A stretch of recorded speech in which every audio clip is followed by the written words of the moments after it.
understand that we are in an unprecedented moment, not only in our lifetimes, but in the modern history of this country, perhaps the history of this country in general, because we're dealing with two types of unprecedented events.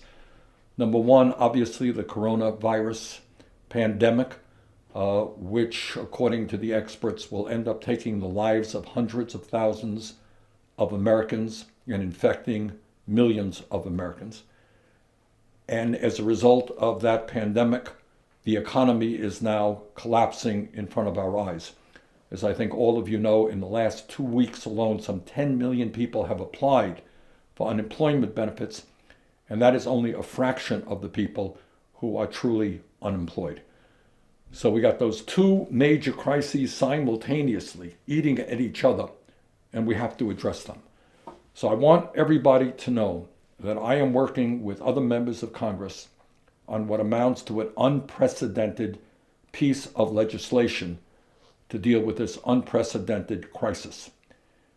And essentially what it suggests, the essence of this legislation is that it will be more effective to prevent the collapse of our economy than to pick up the pieces once the economy collapses. And what that means, in my view, and what will be in this legislation, is that we guarantee the paychecks of every American worker who has lost his or her job. Now, it's not a radical idea, frankly. It is a radical idea, but it's not a new idea. It's what's going on around the world. It's going on in Germany, the UK, Denmark, Norway, other countries are doing that. That the way to maintain the economy is to make sure that people continue to have their paycheck, even if they are working at home, even if they are not working at all. And when this crisis is over, and it will be over, people can then go back to work. The second thing that we have got to do, and I should tell you that a provision in the recently passed stimulus package did that for the airline industry. The airline industry now is completely underwater. Very few people are on planes. And what we put in there are many billions of dollars to guarantee that 2 million workers in the airline industry will continue to have their paychecks even when they're not working through September. And that is exactly what we have got to do for every worker in America. That's maybe the most important thing that we can do.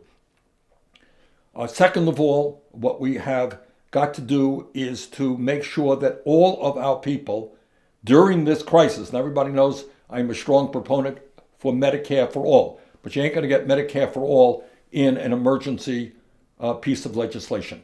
But what we can and should get into it is the guarantee is that everybody in America will have all the health care they need during the crisis without any out-of-pocket expense. So if you're uninsured or underinsured, Medicare will fill in the gaps. If you have private insurance, but you have a deductible that you can't afford to pay, Medicare will be there. Medicare will be there to help you pay for the prescription drugs. Thirdly, what obviously we have to do is maintain our healthcare infrastructure, which is now under terrible, terrible assault. And that is, as all of you know, there are doctors and nurses who are now coming down with the virus because, unbelievably, they don't have the masks, the gowns, the gloves they need. We don't have the enough ventilators that we need. President of the United States must be forced to use the Defense Production Act to tell the private sector, who will be well compensated, that they must produce the products that we need right now to protect our medical personnel. We don't need more socks and underwear now. What we do need are masks and gloves and gowns.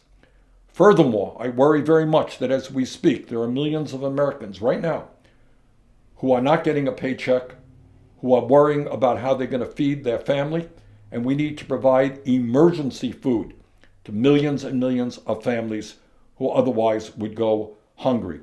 Also, if we're going to maintain the social infrastructure of America, we have to protect states and we have to protect cities.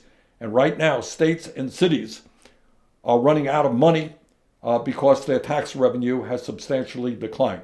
They don't have the revenue. They're not going to pay the police officers, the EMT people that are needed, the the workforce that is needed to carry on during this crisis. So we need substantial help for states and cities and hospitals.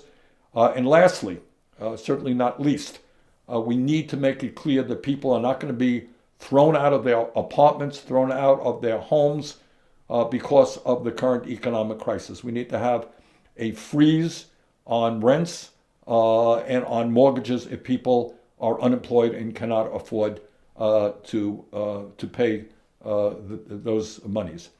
So bottom line here is, in a moment in American history which is unprecedented, we are going to need a new economic emergency bill which is also unprecedented.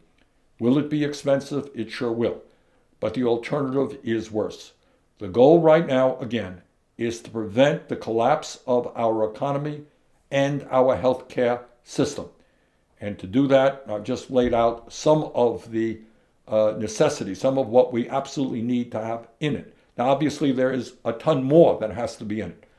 But I will tell the president, tell Republican Senate Leader Mitch McConnell, that if they think there is not another major emergency bill coming down the pike, and coming soon, they are terribly wrong. This country is in crisis.